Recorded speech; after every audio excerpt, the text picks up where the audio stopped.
نحمده ونصلي ونسلم على رسوله الكريم أما بعد فأعوذ بالله من الشيطان الرجيم بسم الله الرحمن الرحيم قل لا أسألكم عليه أجرا إلا المودة في القربى صدق الله العظيم وصدق رسوله النبي الأمين الكريم ونحن على ذلك لمن الشاهدين والشاکرین والحمد للہ رب العالمین۔ معزز ناظرین کرام، السلام علیکم ورحمۃ اللہ وبرکاتہ۔ جیسا کہ آپ بخوبی واقف ہیں کہ ہر سال ادارہ تحقیقات اسلام کی طرف سے یہ خاص پروگرام سحری کا، اور اللہ کے فضل و کرم سے اس سال بھی یہ پروگرام جاری ہوا، اور آج ماہ رمضان کی 3 تاریخ ہے، اور یہ وہ دن ہے جس دن سید کائنات حضرت فاطمۃ الزہرا رضی اللہ تعالی عنہا کا یوم وصال بھی ہے۔ اس سلسلے میں ادارہ تحقیقات اسلامی نے مجھ ناچیز کا انتخاب کیا اور میں حاضر خدمت ہوں۔ سید کائنات فاطمۃ الزہرا طیبہ طاہرہ زاہدہ عابدہ شاکرہ سلام اللہ علیہا، ان کے متعلق مصطفیٰ کریم صلی اللہ علیہ وسلم نے فرمایا، تفسیر قرطبی میں امام قرطبی نے یہ حدیث نقل کی ہے۔ حضور علیہ السلام نے فرمایا، کائنات کی عورتوں میں افضل ترین 4 عورتیں ہیں۔ پہلا تذکرہ، پہلی عورت کا نام جو حضور علیہ السلام نے ارشاد فرمایا، مریم بنت عمران یعنی عیسیٰ علیہ السلام کی والدہ محترمہ۔ دوسری جو افضل ترین خواتین میں سے ہے، حضرت آسیہ زوج فرعون یعنی موسیٰ علیہ السلام کی پرورش کرنے والی۔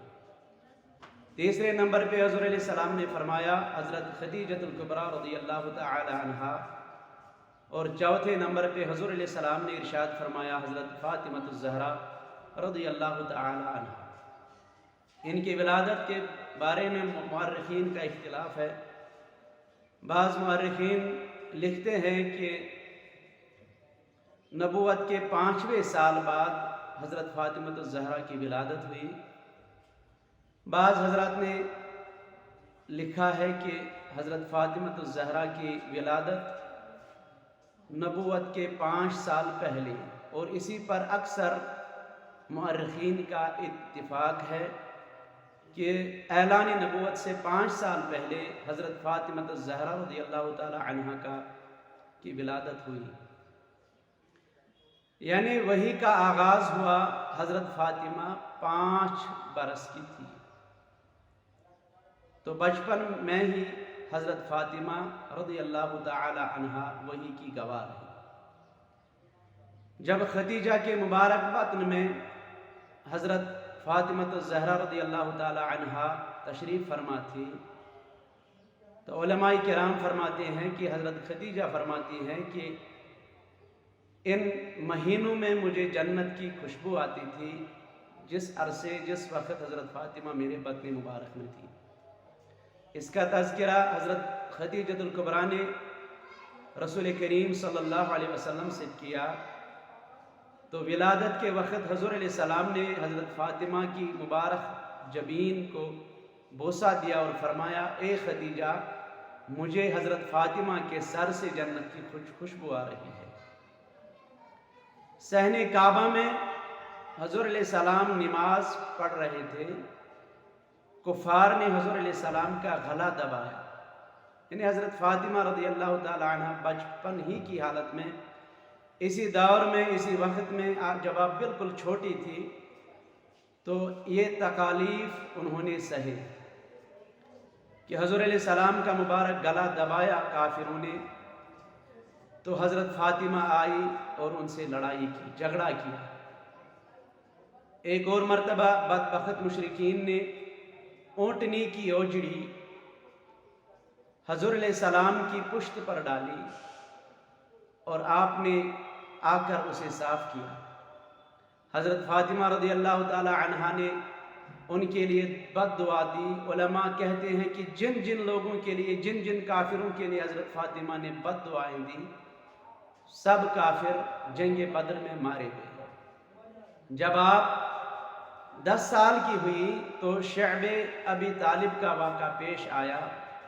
3 سال حضور علیہ السلام کے گھرانے سے بائیکاٹ کیا گیا، اور اس وقت حضرت فاطمہ الزہرا سلام اللہ علیہا 10 برس کی تھی، اور 10 برس کی عمر میں یہ 3 سال مشکل ترین یہ 3 سال حضرت فاطمہ نے سہے اور برداشت کیے۔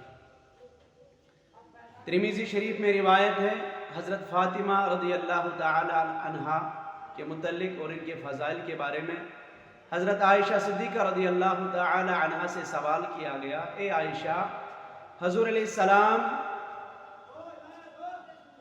کائنات میں سب سے زیادہ محبت کن سے کرتے ہیں؟ تو حضرت عائشہ نے جواب دیا کہ یہ بھی کوئی پوچھنے والی بات ہے، حضور علیہ السلام سب سے زیادہ محبت حضرت فاطمہ سے کرتے ہیں۔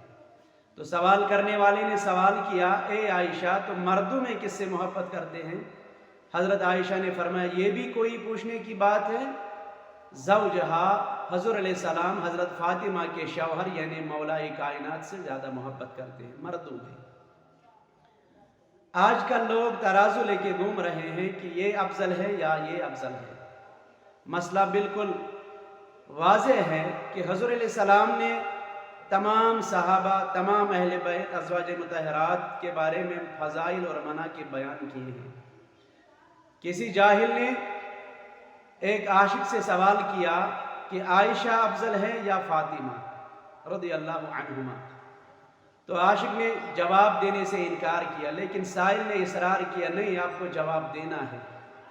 تو عاشق نے کہا، جواب دینے سے پہلے میرا ایک سوال آپ سے ہے کہ مجھے بتائیے، عائشہ بیٹی ہے ابو بکر کی اور فاطمہ بیٹی ہے رسول کریم صلی اللہ علیہ وسلم کی، اور ابو بکر کی بیٹی نبی کی بیٹی سے افضل ہو نہیں سکتی۔ دوسری بات، فاطمہ بیوی ہے شاہ ولایت کی، اور عائشہ بیوی ہے رسول کریم صلی اللہ علیہ وسلم کی۔ تو ثابت ہے کہ علی کی بیوی نبی کی بیوی سے افضل ہو نہیں سکتی۔ تو سائل نے کہا ہے کہ مسئلہ کیا ہوا؟ تو عاشق نے جواب دیا، اس کا حل اب گھر میں تلاش کر لیں۔ متفق علی حدیث ہے، حضرت عائشہ ہی روایت کرتی ہے کہ حضور علیہ السلام نے فاطمہ الزہرا رضی اللہ تعالی عنہا کے کان میں، مبارک کان میں کچھ فرمایا، تو یہ بات سن کر حضرت فاطمہ رونے لگی۔ کچھ ہی دیر بعد حضور علیہ السلام نے فاطمہ رضی اللہ تعالی عنہا کے مبارک کان میں اور ایک بات کہی، تو اس پر حضرت فاطمہ ہنسنے لگی۔ کچھ عرصہ بعد سوال کرنے والوں نے سوال کیا، اے فاطمہ، ایسی کیا بات تھی؟ حضور علیہ السلام کے وصال فرمانے کے بعد سوال کیا گیا، اے فاطمہ، کیا بات تھی کہ آپ مصطفیٰ نے کچھ کہہ دیا اور آپ رو پڑی؟ اس کے فوراً بعد مصطفیٰ نے دوسری بات کہی اور آپ ہنسنے لگی، بات کیا تھی؟ تو حضرت فاطمہ نے جواب دیا، پہلی مرتبہ حضور علیہ السلام نے فرمایا، اے فاطمہ، اب میں آپ سے جدا ہونے والا ہوں، اب میں آپ سے رخصت ہونے والا ہوں، اب مصطفیٰ کریم صلی اللہ علیہ وسلم اس دنیا فانی سے پردہ فرمانے والے ہیں۔ حضرت فاطمہ فرماتی ہیں، تو میں مصطفیٰ کی جدائی کی بات سن کر رونے لگی۔ تو پھر مصطفیٰ کریم نے جب دیکھا کہ میری بیٹی لخت جگر رونے لگی، تو فرمایا، اے فاطمہ، دوسری بات کہہ رہا ہوں، میرے جانے کے بعد سب سے پہلے آپ ہیں جو مجھ سے سب سے پہلے ملاقات کرے گی۔ تو اس پر میں اتنی زیادہ خوش ہوئی کہ میں ہنس پڑی کہ سب سے پہلے مصطفیٰ کریم سے ملاقات کرنے والے میں ہوں۔ حضور علیہ السلام نے فرمایا، قیامت کے دن اہل محشر کو اللہ کریم آنکھیں بند کرنے اور جھکانے کا، سر جھکانے کا حکم دے گا۔ صحابہ نے عرض کیا، اے مصطفیٰ کریم، ایسا کیوں ہوگا؟ اللہ تمام اہل محشر کو سر جھکانے کا حکم کیوں دے گا؟ تو حضور علیہ السلام نے فرمایا کہ اللہ فرمائے گا، اے اہل محشر، سارے اپنے گردنیں جھکاؤ، کیونکہ اب یہاں سے حضرت فاطمہ رضی اللہ تعالی عنہا کا گزر ہونے والا ہے۔ تو ثابت ہوا اس حدیث مبارک سے کہ سیدہ کائنات فاطمہ الزہرا سلام اللہ علیہا نہ صرف کائنات کی سیدہ ہے، نہ صرف سیدہ جنت ہیں، بلکہ وہ سیدہ قیامت بھی ہیں۔ حضرت عائشہ رضی اللہ تعالی عنہا فرماتی ہیں، میں نے کائنات میں حضور علیہ السلام کے بعد فاطمہ سے افضل کسی کو نہیں پایا۔ حضرت عائشہ ہی سے ایک اور حدیث مروی ہے کہ جب فاطمہ حضور علیہ السلام کے پاس آتی، جب فاطمہ ہمارے حجرے میں آتی تو حضور علیہ السلام ان کے استقبال کے لیے کھڑے ہو جاتے، ان کا مبارک ہاتھ چومتے اور ان حضرت فاطمہ کو اپنی جگہ پہ بٹھاتے۔ یہ مقام بیان کیا حضرت عائشہ صدیقہ نے حضرت فاطمہ الزہرا رضی اللہ تعالی عنہا کا۔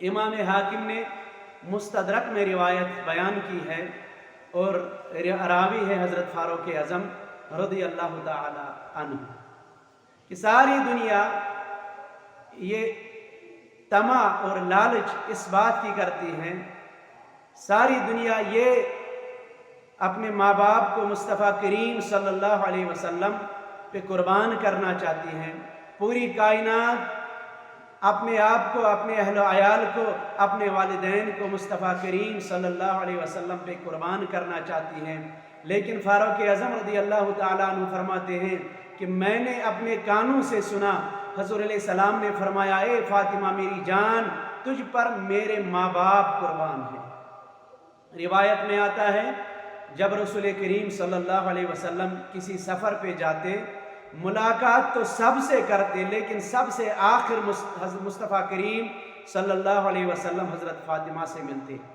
اور جب سفر سے واپس تشریف لاتے تو حضور علیہ السلام سب سے پہلے جو ملاقات کرتے وہ حضرت فاطمہ الزہرا رضی اللہ تعالی عنہا تھی۔ حضرت امام حسن علیہ السلام فرماتے ہیں کہ میں نے اپنی والدہ حضرت فاطمہ طیبہ طاہرہ سیدہ حضرت ذاکرہ شاکرہ سلام اللہ علیہا کو، اپنی والدہ کو اکثر رات اور اکثر دن عبادت میں گزارتی دیکھا ہوں۔ ام ایمن فرماتی ہے کہ میں ایک مرتبہ حضرت فاطمہ رضی اللہ تعالی عنہا کے پاس گئی، دیکھا تو دروازہ بند تھا، میں نے دستک دی، دروازہ کھلا نہیں، میں نے سنا کہ اندر چکی چلنے کی آواز تھی، تو میں نے جھانک کر دیکھا حضرت فاطمہ رضی اللہ تعالی عنہا زمین پر سوئی ہوئی تھی، چکی خود بخود چل رہی تھی، حضرت حسنین کریمین کا گہوارہ خود بخود ہل رہا تھا۔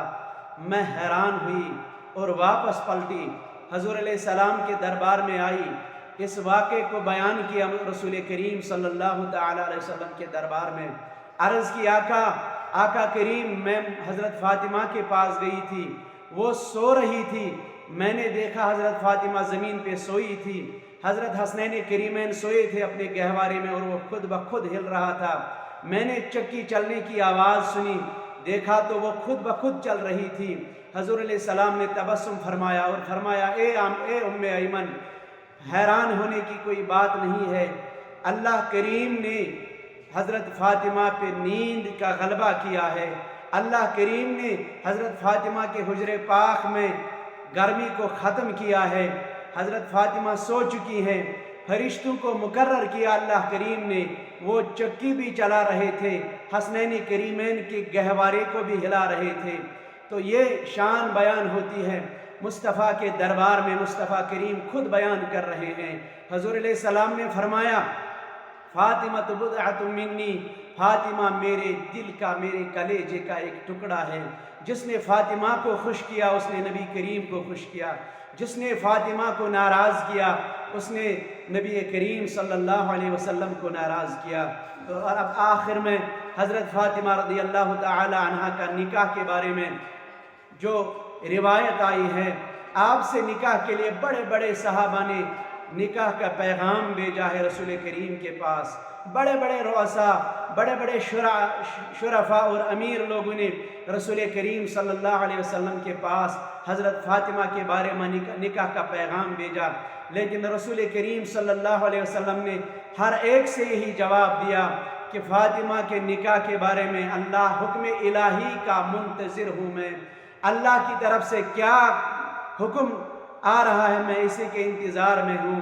بس ایک آدمی تھے، ایک صحابی تھے جس نے ابھی نکاح کا پیغام نہیں بھیجا تھا، بس تنگ دستی کی وجہ سے، وہ مولا کائنات شیر خدا حضرت علی المرتضیٰ کرم اللہ تعالی وجہ الکریم تھے۔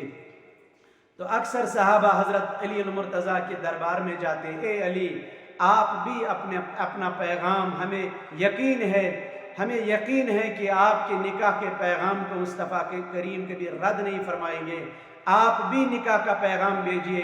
اس پر مولا کائنات ہر کسی سے یہی جواب فرماتے تھے کہ میں تنگ دست ہوں، میں ابھی شادی نہیں کر سکتا، میں حیا کرتا ہوں کہ ایسی تنگ دستی کی حالت میں حضرت فاطمہ کے نکاح کا پیغام بھیجوں۔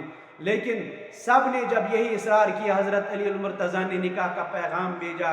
اس پر مولا کائنات کے اس نکاح کے پیغام پر حضور علیہ السلام نے شاہ ولایت کو بلایا، نکاح کے پیغام پر ہاں کیا اور اس کو قبول کیا۔ فرمایا اے مولا کائنات، اے علی مہر دینے کے لیے تیرے پاس کیا ہے؟ مولا کائنات نے فرمایا بس میرے پاس دو چیزیں ہیں، گھوڑا اور زرہ، یہ دونوں میری جنگ کے کام آتے ہیں۔ حضور علیہ السلام نے فرمایا اپنی زرہ کو بیچ ڈال، جو پیسہ ملے گا وہ میرے حوالے کر دینا، آپ کے نکاح کی تیاری، آپ کے شادی کی تیاری میں خود بخود انجام دوں گا۔ مولا کائنات گئے، اپنے زرہ لے کے مدینے کے شہر اور بازار میں جا کے کھڑا ہوئے، اور وہاں سے لوگوں کا گزر ہوتا تھا، ہر ایک سوال کرتا تھا اے علی یہاں پہ کھڑا ہونے کی وجہ، تو ہر ایک سے یہی جواب ملتا تھا کہ بس اس زرہ کو بیچنے آیا ہوں۔ تو اس پر سب آتے تھے تو حضرت عثمان غنی کا بھی گزر ہوا۔ فرمایا اے علی یہاں کھڑے ہو کر کیا کر رہے ہو، وجہ کیا ہے؟ عرض کی، فرمایا اے عثمان غنی میں اپنی اس زرہ کو بیچنا چاہتا ہوں تاکہ میں نکاح کر سکوں، اس پیسے کو مصطفیٰ کے دربار میں پیش کروں تاکہ مصطفیٰ کریم میرے نکاح کا پورا ساز و سامان میسر رکھے۔ حضرت عثمان غنی نے فرمایا اے علی آپ یہ زرہ مجھے بیچ ڈالیے۔ پھر عثمان غنی نے اس زرہ کو 4000 درہم میں خریدا، اس کے بعد اس زرہ کو ہدیہ کے طور پہ، تحفہ کے طور پہ حضرت مولا کائنات کو واپس دے دی۔ تو فرمایا کہ یہ اب میری طرف سے تیرے لیے تحفہ ہے۔ پھر حضرت مولا کائنات نے یہ پیسہ، یہ درہم مصطفیٰ کے سامنے پیش کیا۔ تو اس کے بعد حضور علیہ السلام نے ابو بکر صدیق رضی اللہ تعالیٰ عنہ کو بھیجا، شادی کا اس نکاح کے لیے جتنے بھی سامان میسر ہونے چاہیے تھے وہ سب سامان حضرت ابو بکر صدیق بازار جا کے سب کچھ لائے۔ اس پر حضور علیہ السلام نے حضرت علی المرتضیٰ کو بلایا اور خود حضور علیہ السلام نے حضرت فاطمہ اور حضرت مولا کائنات کا نکاح پڑھوایا۔ تو ثابت ہوا کہ مولا کائنات فاطمہ الزہرا ان دونوں کا نکاح اللہ کے حکم سے ہوا۔ وما علینا الا البلاغ المبین۔ السلام علیکم ورحمۃ اللہ وبرکاتہ۔